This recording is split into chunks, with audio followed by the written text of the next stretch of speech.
दाखव ना. कुत्र्यासारखं मारलं आम्हाला सगळ्यांना.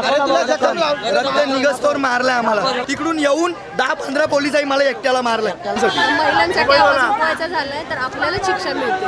खूप झाली तुमची हुकुमशाही, बंद करा आता, नहीं जमना. जो अपराधी उनको छोड़ दिया, अभी जो इधर खड़े हैं उनको पकड़ के लेकर उसका क्या मतलब क्या है उनका सरकार का? ये गलत है सब. गाडी हलवायची नाही, जोपर्यंत सोडणार नाही तोपर्यंत गाडी हलवायची नाही. आता बाहेर काढत नाही तोपर्यंत गाडी हलवायची नाही. ज्याने गुन्हा केला चला पहिले बाहेर काढा.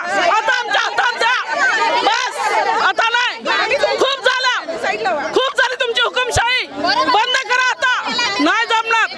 गुन्हा केलाय त्याला आत ठेवता आणि ही पब्लिक रोडवर बिचारी उभी होती त्यांना तुम्ही आत टाकता. चुकीचं आहे. ह्या महिला गृहिणी उभ्या होत्या, त्यांचे मोबाईल पण जप्त केले, मोबाईल जप्त केले. बाजूच्या मुलांना घेऊन टाकले. जर त्यांनी दगडफेक केली तर त्यांना तुम्ही आतमध्ये टाकतात. ज्याने बलात्कार केला त्याच्यावर काय मग तुम्ही द्यायला पाहिजे ना फाशी. बाकीचं काय बोलायचं ना आम्हाला, त्यांना सोडा तुम्ही इथं.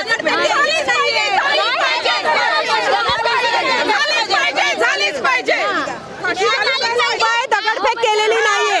पोलीस स्टेशनच्या बाहेर इथं येऊन उभे होते, इथून आतमध्ये टाकलंय. इथं घर आहे, घरातून निघला आणि इथून उचललंय.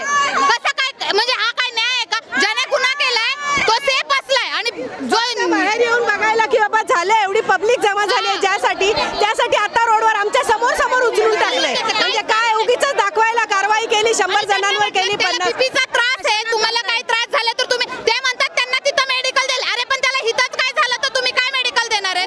रडतोय आतमध्ये अक्षरशः. तुम्ही हवे तर त्याची बाईट घ्या, तो रडतोय. आमच्या घरासमोर, घराच्या बाहेर मुलगा आला, मग घरातून बाहेर आला म्हणून काय बघायला, मग उचलून टाकायचं का त्याच्यामध्ये? उचलून टाकायचं.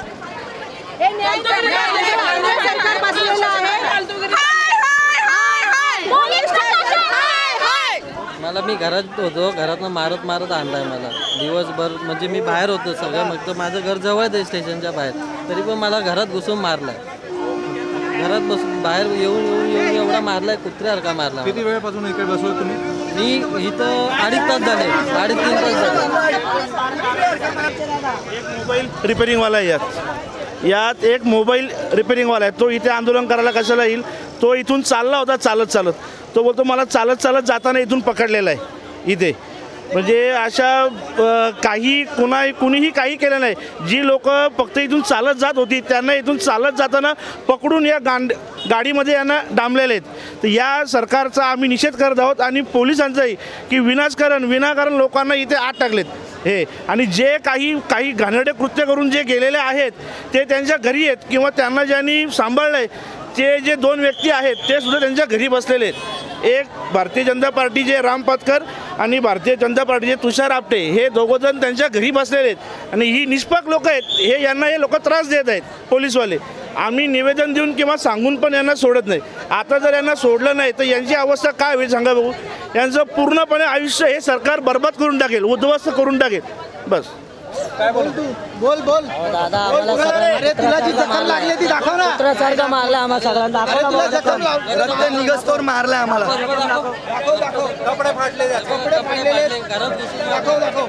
हे बघा, हे पोलिसांचं आहे. आणि हे असे पण नाही, हे इथं रस्त्यावरती फिरणारी लोक आहेत. हे आंदोलन आम्ही साईडला उभे होतो तिकडून येऊन 10-15 पोलिसांनी मला एकट्याला मारलं. आता पण आतमध्ये 10-15 पोलिसांनी. आणि असं साधा सुद्धा नाही, नुसत्या उपटींवर उपटी. तुम्ही माझा पाय बघितलाच असेल. आता